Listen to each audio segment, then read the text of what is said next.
Mayong Udto sa Tinen. My dear friends, in our spirituality, in our life of the Spirit, we should not remain where we are and who we are. We always strive to better ourselves every day. We want to grow in the maturity of our faith.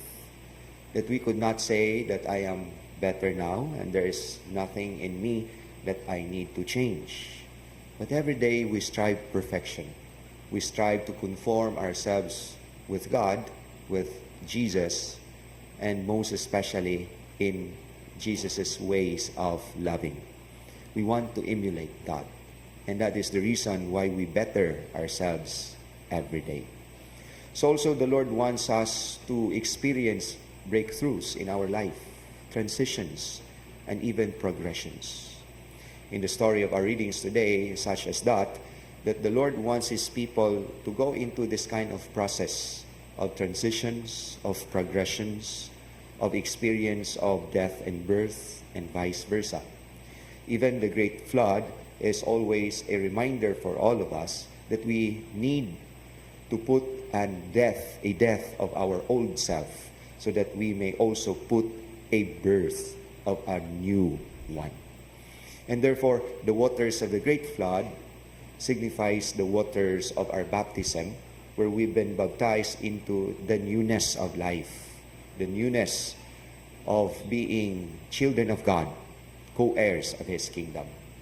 So also in the gospel story, in the narrative story of the healing of the blind man, so also the experience of darkness is also a kind of an old self that we need to usher ourselves into the new life of the sight. And therefore, the Lord wants us to undergo this kind of process, this kind of transitions, breakthroughs, progressions in our life. And yet we are assured that along the way, the Lord is there.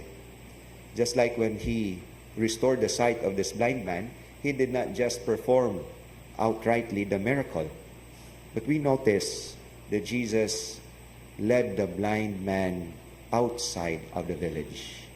Jesus held the hand of the blind man, guided him, ushering him to the new life of the sight, of the new life under the light, and letting go, abandoning the old life of darkness and sin. The Lord is always there in the process.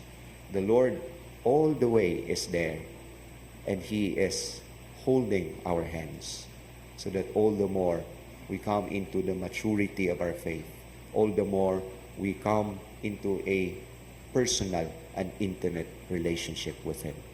The Lord will never abandon us. He holds our hands. He holds us up in order for us to usher into the newness of life. Amen.